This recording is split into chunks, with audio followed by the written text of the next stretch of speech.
Why is it that difficult to come or return to China right now? How much time and money would it cost you if you were to return here? What has changed to before, and why do most people try to avoid all the trouble? I'm about to share with you in today's video. Welcome everyone, my name is Mark from Mark's Adventures. Before we start, have you checked the flight prices in and out of China recently? Have you maybe observed the situation, or were you even planning to come back? Let me know in the comments. I still remember when it was very inexpensive and convenient to go in and out of China. That was the China we all knew and loved. But not much is left of those times. And you know the reason why. COVID. Before COVID, China actually used to be an amazing place for travel. You could just go to Japan, Thailand, Philippines, or any other place in Asia just over the weekend. Flights were abundant and super affordable. But what's the situation like now? Well, actually this is part of the big problem why so many foreigners are currently leaving China, going to other countries, going back home, and not even intending to come back anytime soon. By now, it feels like China has no other issues, no other problems other than preventing the coronavirus from spreading. But that's an issue for another video.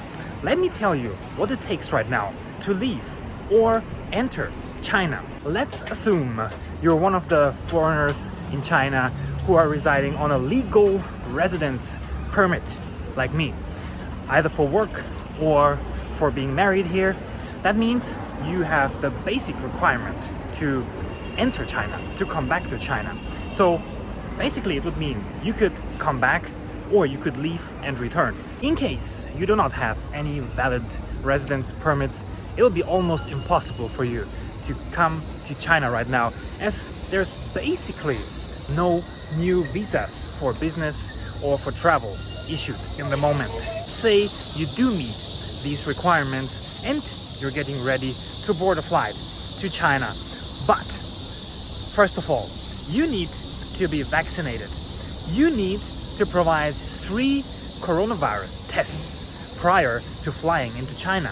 Until recently, you were only allowed to fly into China on direct flights from abroad, starting from $2,000 one way.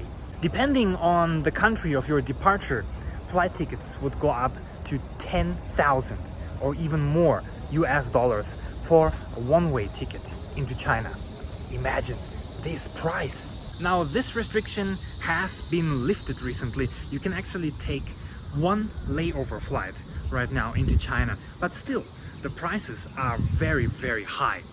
Imagine if you were to leave China and return, you can calculate anywhere around $3,000, $4,000 or even $5,000 for a return flight. But the fun doesn't end here. As soon as you arrive in China, you are going to be tested again for COVID, and then you're going to be brought to a quarantine hotel directly.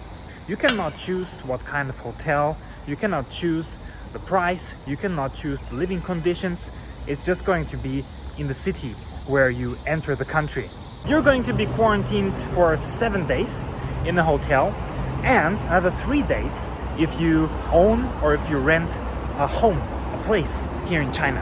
If you don't, then it's going to be another 3 days inside the centralized quarantine hotel.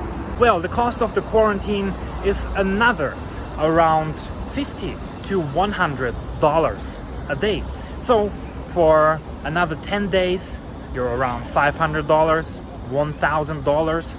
So adding everything up together, we're going to get to several $1,000s and at least 11 to 12 days, which your travel or your return to China will cost you. Compared to earlier, it just got a lot more complicated and difficult and expensive to move in and out of China. Obviously, for almost all the foreigners living in China, that is quite an important thing. The majority of foreigners currently still residing in China have either entered after the COVID restrictions were set in place or have been around since that time. So many of us, including me, haven't been outside of the country or even back home in 2, maybe even 3 years. So while for most people it's very difficult or even almost impossible to just travel to China or leave China and return, for some people, especially if you're really free at your work and if you have a high salary, if you have a lot of savings, it's still possible. But even if it's possible, the question remains, what will wait for you here in China after you take on all of these things, you spend all of the time and energy and money, and you decide to return to China? And that is probably the biggest issue, because currently most foreigners just don't think it's really necessary to take on all of this trouble to be inside China right now, where still a very strict COVID policy is intact. Even inside China, there's the big threat of COVID cases flaring up in your city or your province again, in which case your city is probably going to be sent into partial or complete lockdown. It would mean for you, you would have to wear masks all the time. You would have to get a COVID test every 48 or 24 hours. You would not be able to go to the gym or even to work and make money. So altogether, personally, I think in the moment, the troubles of leaving and getting back or entering China just heavily outweigh the advantages of being here, even though we have to admit it's very safe from a COVID perspective. But still, in my opinion, as long as all these restrictions are still intact and in place, not many foreigners will choose to come or return to China. So, as you see, it's really not that easy to come or to return to China in the moment. And in my opinion, this is one big reason why recently a bunch of foreigners have left. But what is your opinion on that? Did you recently leave China? Are you planning to come back anytime soon? Or are you still in China and are considering to leave right now? I would be really interested in your opinion. So let me know in the comments. It's about time to wrap up today's video, and I'm going to go and have another COVID test, the second one today.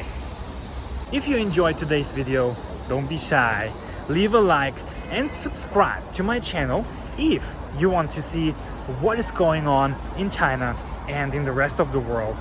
Thank you all for watching, and see y'all next time.